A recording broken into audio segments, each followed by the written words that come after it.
Bom, então vamos falar agora um pouco sobre os efeitos do frio nos alimentos. A gente tem danos causados pelos cristais de gelo, aumento da concentração de solutos, variação do volume, efeito nos micro-organismos, sublimação, modificações químicas e recristalização. Algumas a gente já falou um pouco, mas vamos passar por cada uma delas para conversar um pouco melhor sobre. O primeiro seriam os danos causados pelos cristais de gelo. A gente já falou que a velocidade de congelamento ela vai, ela, na verdade, o congelamento ele pode ser tanto congelamento lento quanto um congelamento rápido, né? Na verdade, a velocidade ela depende da temperatura do congelamento. E que o congelamento lento ele é mais danoso porque ele provoca a desidratação das células com crescimento externo dos cristais de gelo, que a gente já tinha comentado, enquanto que o congelamento rápido, os cristais se formam intra e extracelular, sem causar desidratação das células, né? Então, isso aqui a gente já tinha comentado lá no início, quando a gente falou sobre os efeitos do frio também. E a desidratação celular, ela se torna irreversível a partir de certo ponto, né? Então, por isso que a gente tem que ter um cuidado, principalmente quando se for utilizar o congelamento lento. Dentro desses conceitos, a gente tem o conceito de zona crítica. Zona crítica ela é entendida como o período em que ocorre o congelamento, ou seja, a nucleação e crescimento dos cristais. Então, quanto mais lento, maiores serão os danos, e a gente consegue observar aqui, ó.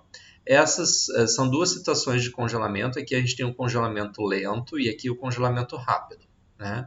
Em ambas as situações a gente tem todas as etapas. A etapa de remoção de calor sensível, calor latente, calor sensível, a troca, né, de fase e retirada de calor sensível novamente. E é justamente aqui a zona crítica, ou seja, a fase onde ocorre o início da nucleação e todo o processo de congelamento.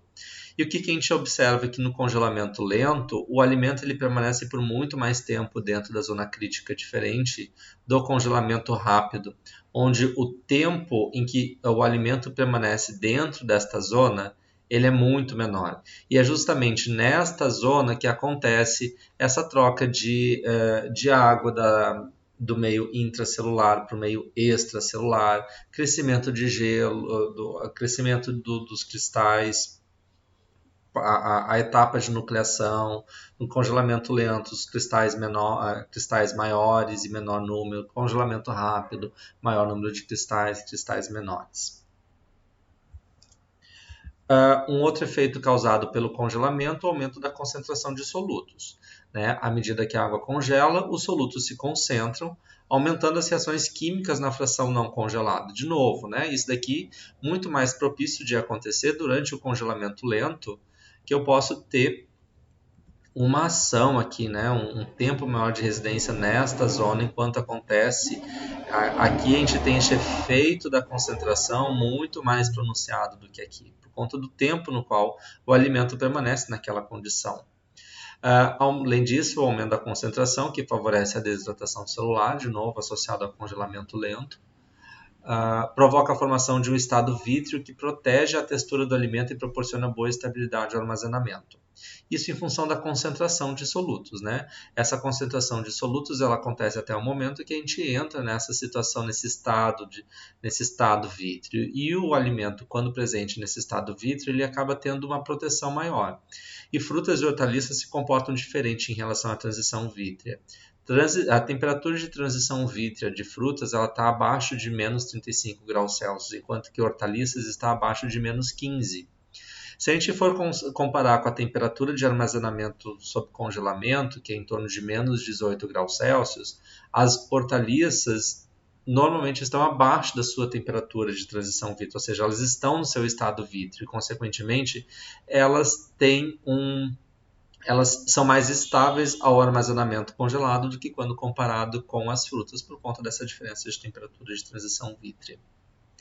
Variação de volume é algo que para nós é muito próximo, né? Todo mundo sabe que a água, quando ela muda do estado líquido para o estado sólido, ela aumenta o seu volume e, consequentemente, isso reverbera também para os alimentos congelados, uma vez que, principalmente frutas e hortaliças, a gente tem uma parcela muito significativa de água na composição. Quando a gente considera água pura, o volume do gelo é 9% maior do que a água no estado líquido, né? Então a gente tem uma expansão do produto congelado e essa expansão favorece também o rompimento celular quando a gente pensa em um alimento. E este rompimento celular justamente ele é prejudicial também para a estabilidade ou então as características sensoriais do alimento. E essa variação de volume, ela depende do teor de umidade, né? Óbvio que quanto maior o teor de umidade do alimento, maior vai ser essa expansão provocada pelo congelamento. O arranjo celular, ou seja, tecidos vegetais sofrem menos com a expansão, pois apresentam mais espaços vazios. Isso acaba sendo uma vantagem, né, no congelamento de produtos de origem vegetal. A presença da parede celular ela acaba fornecendo uma certa resistência à expansão das células, né, decorrente da expansão nessa variação do volume da água. Um exemplo aqui também, morango inteiro e morango triturado. Né? O morango inteiro a gente tem 3% de expansão, enquanto que o triturado 8,2% de expansão. Por quê? No inteiro, no final das contas, a gente tem mais espaços vazios. E esses espaços vazios, eles acabam absorvendo essa variação de volume. Por isso que quando a gente pega numa situação macro, a gente tem uma menor expansão. Ainda essa variação do volume, né, ela também vai depender da concentração de solutos, da temperatura do congelador, da composição. Composição aqui tem uma relação muito próxima com concentração de solutos. A temperatura do congelador diretamente é relacionada com a velocidade do congelamento. Efeitos nos micro-organismos, a gente já viu um pouco, né? Mais sensíveis ao frio são células vegetativas de leveduras, bolores e bactérias gram-negativas, como coliformes e salmonella. Bactérias gram-positivas e esporos de fungo são mais resistentes a baixas temperaturas. E esporos de bactérias não são afetados pela temperatura. Mas o que é interessante para a gente, o crescimento microbiano ele é interrompido. Abaixo de 8 graus Celsius eu consigo interromper o crescimento de bactérias, isso de forma majoritária. Tá? A gente sempre tem espécies aí que são exceções. Abaixo de 10 graus Celsius eu consigo inibir o crescimento de leveduras, abaixo de 12 graus Celsius o crescimento de bolores e abaixo de 18 graus Celsius eu tenho uma interrupção total de crescimento microbiano. A questão é que não acontece a mesma coisa em relação às enzimas. Então, durante o congelamento, as principais alterações que acontecem em relação à qualidade do produto, tirando aquelas alterações decorrentes do congelamento em si, mas quando a gente avalia o efeito da temperatura, é o desenvolvimento ainda de atividade enzimática que acontece mesmo em baixas temperaturas. Sublimação. Né? Sublimação é a passagem do estado sólido para o estado gasoso. Então, a sublimação do gelo, em função da diferença de pressão entre o produto e o ar da câmara de armazenamento, acaba sendo também uma consequência do congelamento, um efeito do congelamento. E essa sublimação, isso resulta em perda de peso. Então, se a gente for armazenar, acondicionar um alimento, um vegetal aqui no nosso caso, sob congelamento, de uma forma não acondicionada, eu vou ter perda de peso ao longo do tempo, justamente por conta do processo de sublimação. Dentre as modificações químicas, a gente pode citar a degradação de pigmentos, né, por conta de rompimento de cloroplastos, rompimento de algumas organelas, alteração do pH por conta da própria concentração de solutos. Né? A gente tem um congelamento preferencial inicialmente da água, e aí eu posso ter aí concentração de alguns ácidos em solução naquela parte aquosa que ainda não está congelada, isso alterar o pH e isso alterar a coloração de antocianinas, por exemplo, que são mais sensíveis a essas mudanças de pH. Perdas de vitamina, principalmente por gotejamento, isso está muito mais relacionado durante o processo de descongelamento. Eu tenho rompimento celular e, consequentemente, durante o descongelamento eu tenho uma perda de água, que a gente chama, né, uma perda por gotejamento, e junto com essa água a gente perde uma série de nutrientes, dentre os quais as vitaminas hidrossolúveis. Atividade enzimática residual, como eu tinha comentado, né? A gente consegue suspender a atividade microbiana de uma forma majoritária, mas a gente não consegue fazer o mesmo com a atividade enzimática. Então, a gente tem ação de lipoxigenase e polifenol oxidase decorrente de branqueamento ineficiente e consegue manter aí uma atividade, obviamente, que uma velocidade de reação muito mais lenta. Então, resistência de algumas enzimas que conservam sua atividade mesmo a baixas temperaturas. Catalases, peroxidases, proteases, elas conseguem manter uma atividade em temperaturas até em torno de menos 15 graus Celsius. Lipases em temperaturas abaixo de menos 25, invertases em temperaturas abaixo de menos 40. Né? Então, a gente, mesmo durante o congelamento, a gente tem ação de enzimas. E a ação enzimática é justamente a principal responsável pela perda de qualidade de produtos armazenados sob congelamento. E o rompimento celular, que também provoca a liberação de enzimas, então acaba favorecendo ainda mais essa atividade enzimática residual decorrente do congelamento. A oxidação de lipídios ela ocorre mesmo a temperaturas inferiores a menos 18 graus Celsius, né, que é o processo de autooxidação. Então, é mais um tipo de modificação, de alteração química que pode acontecer com os alimentos congelados. Falando um pouco sobre a recristalização basicamente representa mudanças metamórficas dos cristais de gelo, os quais são indesejáveis, pois afeta a qualidade do alimento. Ou seja, esse efeito da recristalização ele é semelhante aos danos causados pelo congelamento lento. Então a gente tem que ter muito cuidado também, não só durante o congelamento, mas durante o armazenamento do produto congelado, porque variações de temperatura às vezes podem favorecer esse processo de recristalização e aí aqueles meus cristais inicialmente que eu tinha um grande número de cristais pequenos, eles acabam se fundindo formando cristais maiores. E dentre os tipos de recristalização, a gente pode enfatizar a recristalização do tipo isomássica, migratória, por contato e por pressão. No caso da isomássica, a gente tem uma mudança na forma superficial dos cristais de gelo.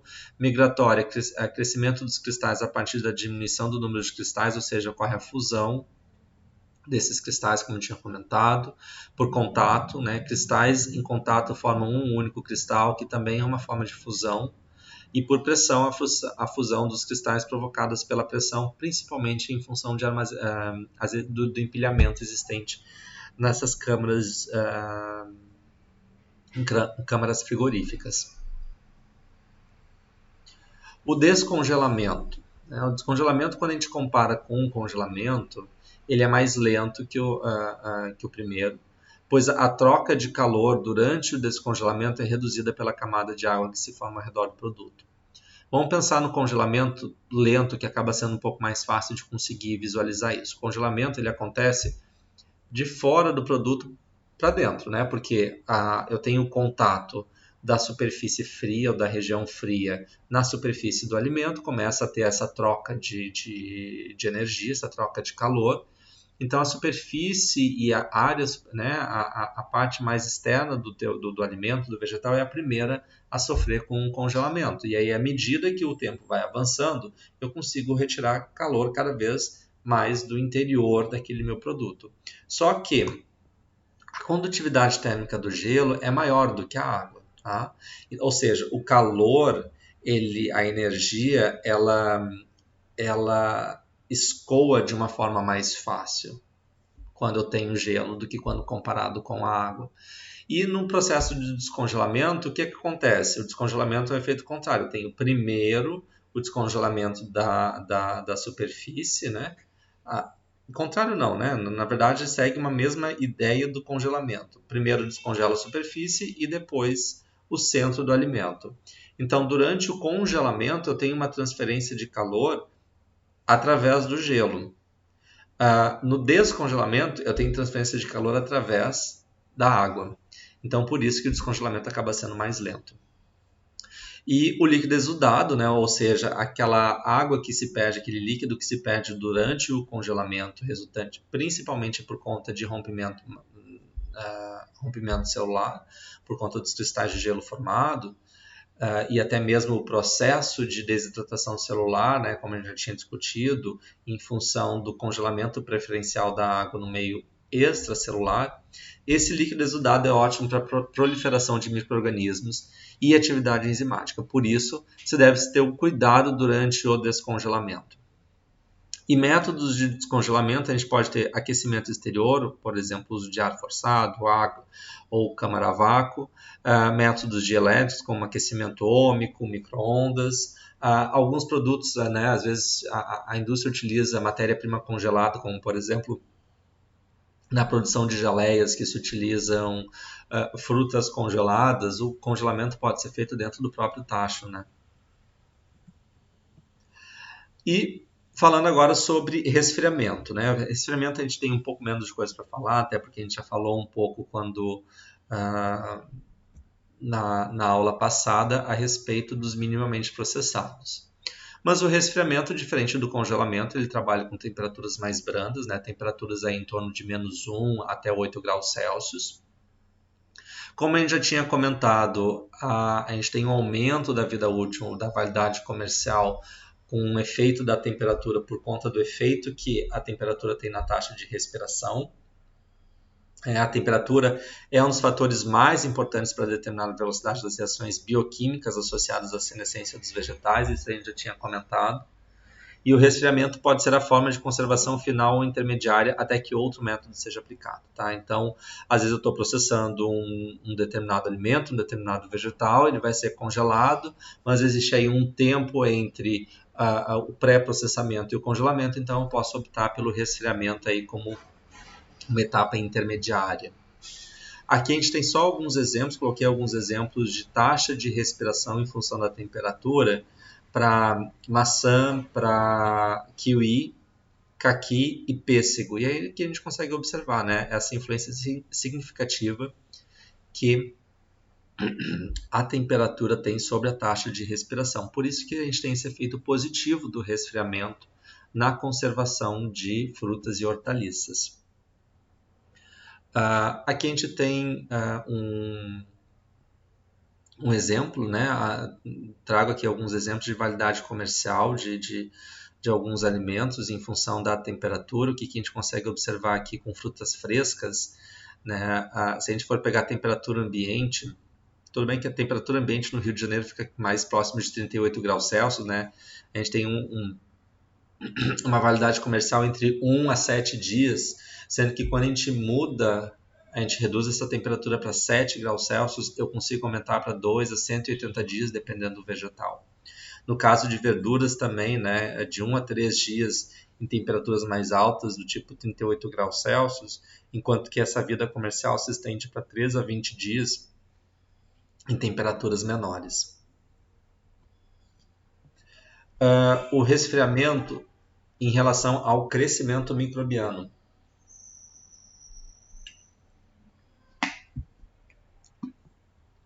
A gente tem aqui 3 categorias principais, né, de micro-organismos, que são as mais conhecidas, os psicrófilos, mesófilos e termófilos, e eles têm justamente uma relação direta com a temperatura ótima de crescimento. E quando a gente avalia resfriamento, a gente tem que pensar lá naquela faixa de -1 a 8. Então a gente está trabalhando mais ou menos por aqui assim. O que a gente consegue observar é que justamente os psicrófilos são aqueles que têm uma maior resistência a essas temperaturas. Eu estou próximo, né, da temperatura ótima de crescimento desses micro-organismos. Termófilos, eu consigo, a refrigeração consegue inibir totalmente o crescimento de termófilos, né, porque abaixo de 40 graus Celsius eles não crescem. Mesófilos, a grande maioria dos mesófilos eu consigo interromper, inibir o crescimento com temperaturas de refrigeração, né, porque abaixo aqui de 15, 12 graus Celsius basicamente não tem mais crescimento de mesófilos, mas os psicrófilos é que são os meus maiores problemas. Então, a refrigeração detém o crescimento de termófilos e a maioria dos mesófilos, como eu tinha comentado.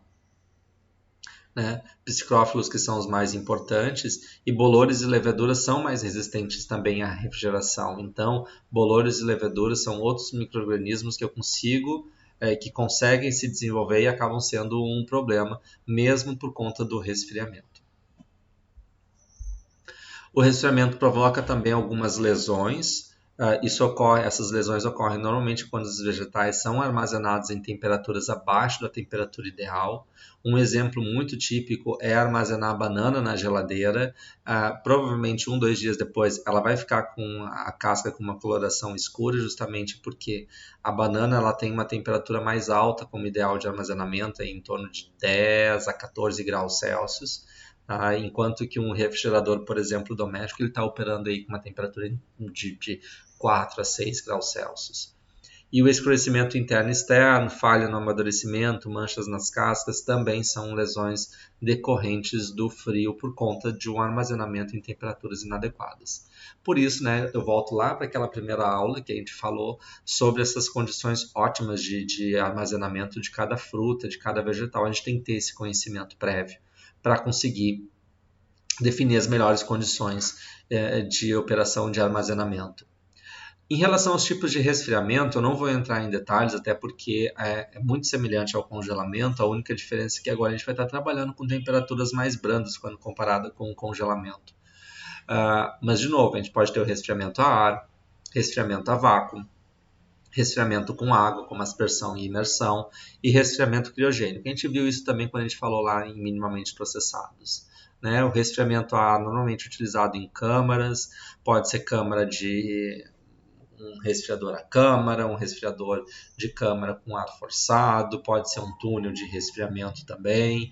O resfriamento a vácuo, quando eu tenho aspersão de água sobre a superfície e esse alimento disposto numa câmara de vácuo, e isso provoca a evaporação dessa água e, consequentemente, retirada de energia. Né? É um tipo de resfriamento indicado quando eu tenho uma relação área-volume maior, então principalmente para folhosos, ou então para frutas mais delicadas que têm uma menor resistência mecânica. O resfriamento com água acaba sendo comum a utilização de resfriamento com água na indústria, né, que pode ser por aspersão ou imersão, como a gente já tinha visto, mas quando a gente fala em armazenamento, a gente está sempre falando em resfriamento com ar. Tá? Resfriamento criogênico também ele pode ser utilizado, só que a gente tem que ter um cuidado muito maior, porque o resfriamento criogênico a gente tem temperaturas muito mais baixas, então a gente tem que ter esse cuidado em relação ao tempo de residência que o produto vai ficar em contato com o fluido criogênico para a gente não ultrapassar o resfriamento e chegar no congelamento.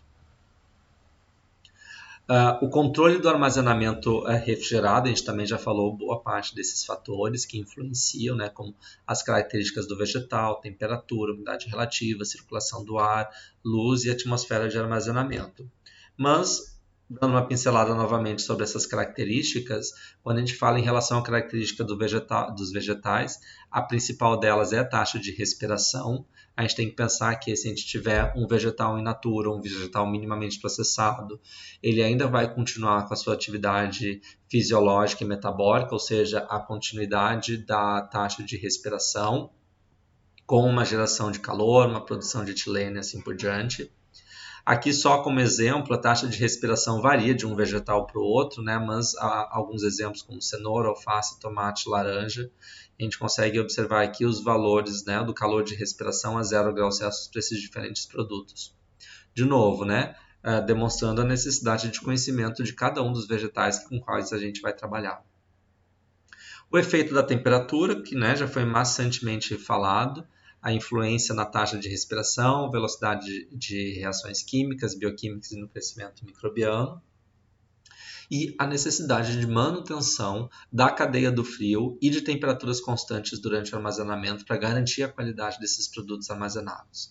Aqui só como um exemplo de novo, né, esse Q10 é uma relação entre velocidade de reação numa temperatura X com uma temperatura X mais 10, né? Ou seja, o efeito que o aumento em 10 graus Celsius na temperatura vai ocasionar sobre uma propriedade.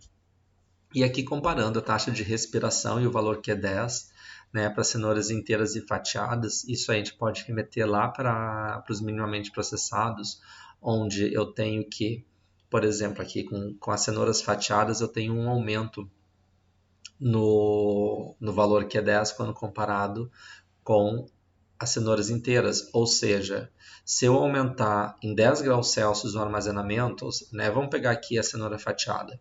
Cenoura fatiada, se eu armazenar, em vez de 1 grau Celsius, armazenar em 11 graus Celsius, eu vou ter um aumento de 3 vezes na taxa de respiração. Ou seja, eu vou ter aqui uma velocidade de senescência 3 vezes maior, ou aproximadamente 3.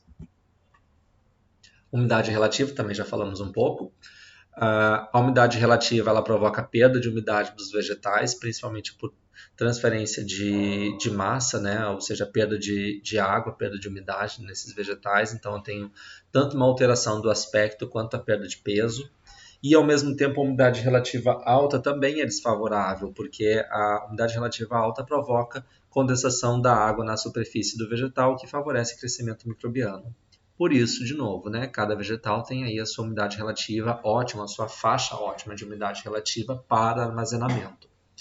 E a forma de armazenamento ideal seria uma câmara a 0 graus Celsius e 90% de umidade relativa para vegetais não suscetíveis ao dano pelo frio e uma câmara a 10 graus Celsius e 85% de umidade relativa para vegetais que sofrem dano pelo frio. Lá na nossa aula, quando a gente falou um pouco de fisiologia, a gente comentou um pouco daqueles alimentos, daqueles vegetais que são suscetíveis ao frio e aqueles que não são suscetíveis. Mas a gente pode fazer uma certa analogia, principalmente com frutas tropicais e com frutas de clima temperado, né? Frutas de clima tropical, normalmente elas não são suscetíveis ao frio, diferente das frutas de clima temperado. Aqui é só um exercício simplesinho a respeito de umidade relativa e o quanto que a gente perderia de água em função do armazenamento refrigerado. Se vocês tiverem curiosidade aqui de fazer esse exercício, qualquer dúvida a gente tira na aula síncrona. Circulação do ar, que também é uma característica importante, que também já foi mencionado lá quando a gente falou de minimamente processados. Essa circulação ela não deve ser excessiva, porque a circulação excessiva ela acaba favorecendo a desidratação dos vegetais armazenados, mas ela deve ser suficiente para promover essa suficiente circulação e uma temperatura uniforme dentro da câmara de armazenamento. A renovação do ar quando diferentes produtos são armazenados, isso também é fundamental, principalmente por conta da produção de gases, né, o consumo de oxigênio, a produção de gás carbônico, a produção de etileno.